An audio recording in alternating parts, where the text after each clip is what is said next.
Hello दोस्तों, आप सभी का एग्जाम बुक अकेडमी में स्वागत है। आज हम दिल्ली पुलिस कांस्टेबल 2020 के लिए मैथ्स पढ़ने वाले हैं और आज का हमारा टॉपिक रहेगा परसेंटेज और यह परसेंटेज का पार्ट 2 रहेगा।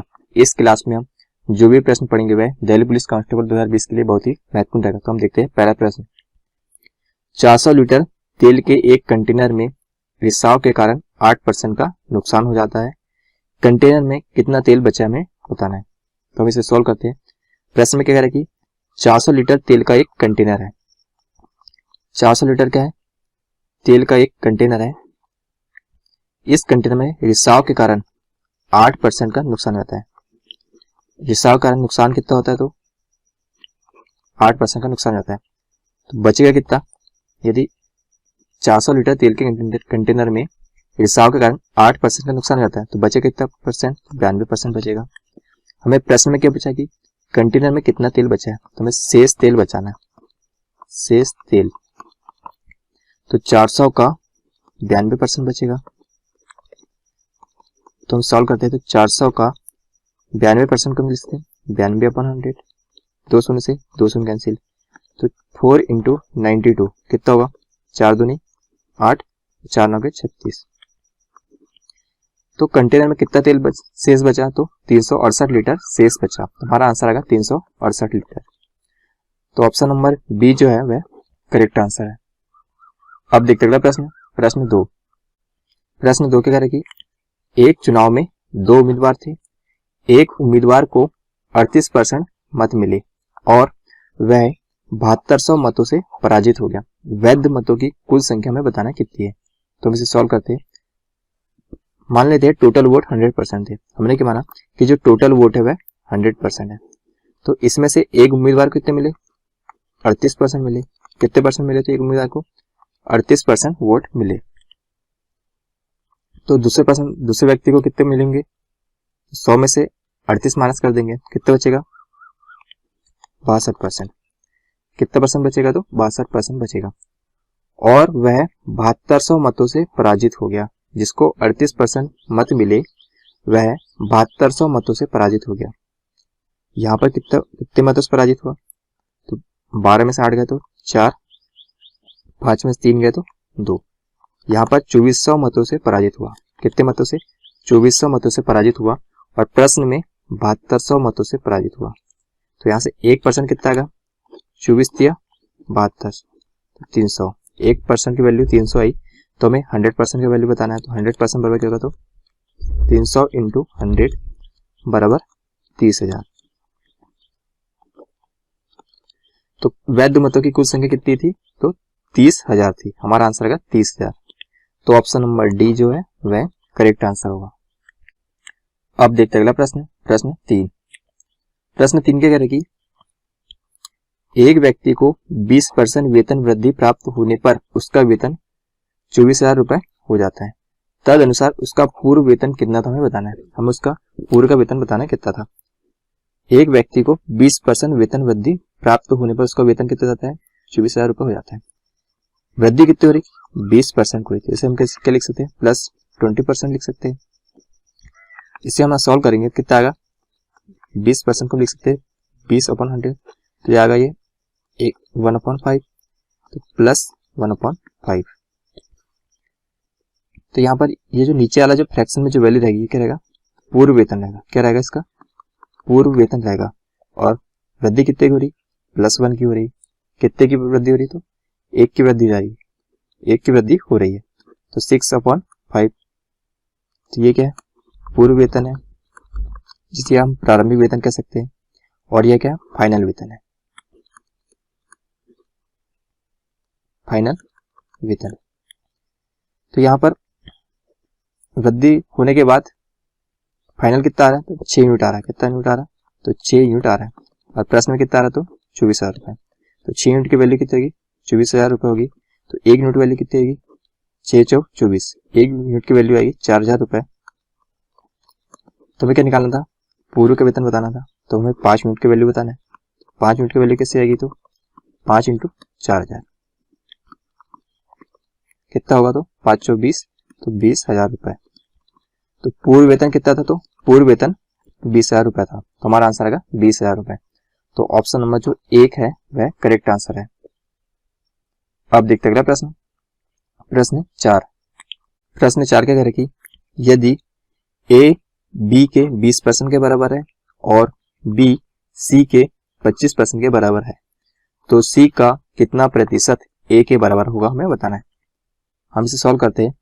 ए बी के 20% के बराबर है, ए जो है वह बी के 20% के बराबर है, तो यहाँ से क्या आएगा, ए अपॉन बी बराबर होगा 20% को लिखते हैं 20/100, 20 एक कम 20, 20/2500, तो ए अपॉन बी कितना होगा, तो 1/5 होगा।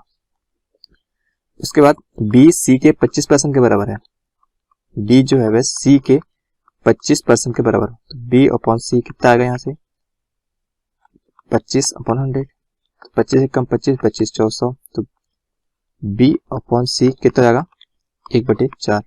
यहाँ ऊपर बी कितना है 5 है, यहाँ नीचे बी कितना है 1 है, ये दोनों सेम होना चाहिए, इसलिए हम क्या करेंगे नीचे वाले में 5 से मल्टीप्लाई करेंगे। 5 कम 5, 5 चौ 20, तो यहाँ से हमारे पास क्या आ गया, A ratio B ratio C आ गया। ए कितना है, ए है 1, बी कितना है, तो बी 5 है, सी कितना है, तो 20 है। हमें क्या ज्ञात करना है, सी का कितना प्रतिशत ए के बराबर है, हमें सी का कितना परसेंट, मतलब सी का x% ए के बराबर है। सी कितना है 20 है, 20 इंटू x%, तो x% लिखते हैं x/100 बराबर ए कितना है, तो 1 है। 20 से आएगा कितने बार 5 बार, 20/2500, तो x बराबर आएगा 5, तो हमारा आंसर आएगा 5। तो ऑप्शन नंबर जो सी है वह करेक्ट आंसर है। अब देखते हैं अगला प्रश्न, प्रश्न 5। प्रश्न 5 क्या करेगी, वर्ष 2008 में 31% कर्मचारियों ने कर का भुगतान किया, कर न देने वाले शेष कर्मचारी 20,700 है, तद अनुसार कर्मचारियों की कुल संख्या कितनी है, हमें बताना है। हमें कर्मचारियों की कुल संख्या बताना है। हम मान लेते हैं टोटल कर्मचारी 100% है। हमने क्या माना कि टोटल कर्मचारी 100% है, इस 100% में से 31% कर्मचारियों ने कर का भुगतान किया। कितने परसेंट है, तो 31% कर्मचारियों ने कर का भुगतान किया, तो 100% में 31% माइनस हो जाएगा, तो बचेगा कितना परसेंट, तो 69%। तो 69% व्यक्तियों ने कर का भुगतान नहीं किया। 69% जो कर्मचारी है इन्होंने कर का भुगतान नहीं किया। और प्रश्न में 20,700 कर्मचारी ने कर का भुगतान नहीं किया, तो 69% बराबर हो जाएगा 20,700, यह जाएगा 69 से 3 बार, तो 1% की वैल्यू आएगी 300। तो हमें क्या निकालना है, कर्मचारी की कुल संख्या। हमने क्या माना, कर्मचारी की कुल संख्या 100% माना था, हमें 100% की वैल्यू बताना, तो 100% बराबर होगा 300 इंटू 100, तो कर्मचारी की कुल संख्या कितनी होगी, तो 30,000 होगी। कितनी होगी, 30,000 होगी। हमारा आंसर आएगा 30,000। तो ऑप्शन नंबर बी जो है वह करेक्ट आंसर है। अब देखते हैं अगला प्रश्न, प्रश्न 6। प्रश्न 6 क्या कह रहा है कि 120 मशीनी पुर्जों के मोटर में 5% पुर्जे खराब थे। 120 मशीनी पुर्जों के मोटर में 5% क्या थे, खराब थे। 80 मशीनी पुर्जों के दूसरे मोटर में 10% पुर्जे खराब थे। दोनों मोटरों को मिलाकर खराब मशीनी पुर्जों का प्रतिशत हमें बताना है कितना था। हम मान लेते हैं मशीन ए और बी है, इसमें 120 मशीनी पुर्जों के मोटर में 5% खराब है, तो 120 का 5% हम निकालेंगे, कितना आएगा 5/100। 1 शून्य से 1 शून्य कैंसिल, 5 से आएगा 2 बार और 2 से आएगा 6, मतलब 120 मशीनी पुर्जों की मोटर में 5% खराब थी, 5% पुर्जे खराब थे, तो 120 का हमने 5% निकाला, कितना आया, तो 6 आया। उसके बाद दूसरे में 80 मशीनी पुर्जों के दूसरे मोटर में 10% खराब थे, तो 80 का 10% कितना आएगा 10/100। 2 शून्य से 2 शून्य कैंसिल, तो 8 खराब थे। हमें क्या बताना है, दोनों मोटरों को मिलाकर खराब मशीनी पुर्जों का प्रतिशत कितना है हमें बताना है। तो कितना परसेंट आएगा, टोटल कितने थे, तो 120 और 80, टोटल थे 200। 200 में से कितने खराब निकले, 6 और 8 14 खराब निकले।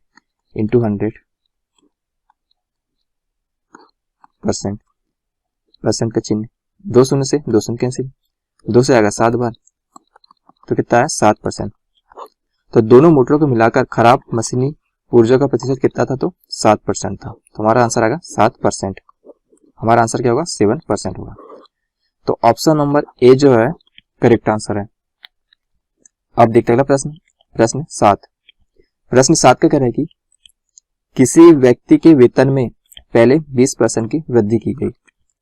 किसी व्यक्ति के वेतन में पहले 20% की वृद्धि की गई और फिर उसमें 20% की कमी की गई। उसके वेतन में परिवर्तन हमें बताना है कितना होगा। तो इसके लिए एक फार्मूला होता है परसेंटेज चेंज का। क्या होता है, a plus B plus A B upon 100। यदि वृद्धि होगी तो वह प्लस में होगी और कमी होगी तो वह माइनस में होगी। जो a है, a में यदि वृद्धि होगी तो क्या होगा, प्लस में होगा। तो a में कितनी वृद्धि हो रही है, 20% की, तो प्लस 20 होगा। और b जो है इसमें कमी हो रही है कितने की, 20% की, ये होगा -20। तो यहां हम लिखते हैं a plus B plus A B upon 100। a कितना है, 20% की वृद्धि हो तो प्लस 20, b में क्या है, कमी हो रही है तो -20, प्लस माइनस क्या होगा, माइनस होगा 20 इंटू 20 अपॉन 100। 2 शून्य से 2 शून्य कैंसिल, यहाँ पर प्लस 20 से -20 कैंसिल, तो 2 दूनी 4, तो -4%। यहाँ पर माइनस है, माइनस से क्या पता चला कि क्या हो रहा है, 4% की हो रही कमी हो रही। माइनस से हमें यह पता चला कि 4% की कमी हो रही है, तो उसके वेतन में 4% की कमी हो रही है। तो हमारा आंसर आएगा ऑप्शन नंबर ए। तो ऑप्शन नंबर ए क्या है, 4% की कमी हुई है, तो option number A correct answer है। अब देखते हैं प्रश्न, प्रश्न 8। प्रश्न 8 क्या करेगी, किसी संख्या के 3/4 के 4/5 का 40% 48 है, तो उसी संख्या का 1% क्या होगा हमें बताना है। हम इसे सॉल्व करते हैं। हम मान लेते हैं संख्या x है, हमने क्या माना कि संख्या x है, तो x का 3/4 के 4/5 का 40%, 40% हम लिख सकते हैं 40/100, बराबर कितना है, तो 48 है। यहाँ पर 4 से 4 कैंसिल, 1 शून्य से 1 शून्य कैंसिल जाएगा, 4 से ये जाएगा 4 कम 4, 4 दूनी 8, 3 से आएगा 3 चौ 12, तो x बराबर होगा 5 इंटू 10 50, 50 इंटू 4, 50 इंटू 4 कितना होगा, तो 200 होगा। हमें प्रश्न में क्या याद करना है, तो उसी संख्या का 1% क्या होगा। तो हमें ये 200 है, इस 200 का 1% क्या होगा, 200 का 1% क्या होगा, तो 200 इंटू 1/100, 2 शून्य से 2 शून्य कैंसिल, तो कितना बचेगा, 2 बचेगा। तो 200 का 1% कितना आएगा, तो 2 आएगा। कितना आएगा, 2 आएगा। हमारा आंसर आएगा 2। तो ऑप्शन नंबर ए जो है वह करेक्ट आंसर है। अब देखते अगला प्रश्न, प्रश्न 9। प्रश्न 9 क्या करेगी, रमा के व्यय तथा बचत में 5:3 का अनुपात है। यदि उसकी आय में 12% तथा व्यय में 15% की वृद्धि हो जाए तो उसकी बचत में कितने प्रतिशत की वृद्धि होगी बताना है। रमा को एक्सपेंडिचर और जो सेविंग का रेशियो है कितने का है, 5 और 3 का है। इनकम बराबर क्या होता है, इनकम बराबर होता है एक्सपेंडिचर प्लस सेविंग। इनकम बराबर होता है एक्सपेंडिचर प्लस सेविंग। तो यहां पर हमें इनकम, उसकी आय और व्यय में 15% की वृद्धि हो रही है, मतलब आय में 12% की वृद्धि होती है और व्यय में कितने होती है, 15% की वृद्धि होती है। तो इनकम और एक्सपेंडिचर, इनकम क्या होगी, इनकम जो है एक्सपेंडिचर प्लस सेविंग से मिलकर बनी होती है, मतलब 5 और 3 8, और एक्सपेंडिचर कितना है, तो 5 है अपॉन 5। हम ऊपर और नीचे 100 से मल्टीप्लाई कर देते हैं, ये जाएगा ऊपर वाला 800 और नीचे वाला जाएगा 500।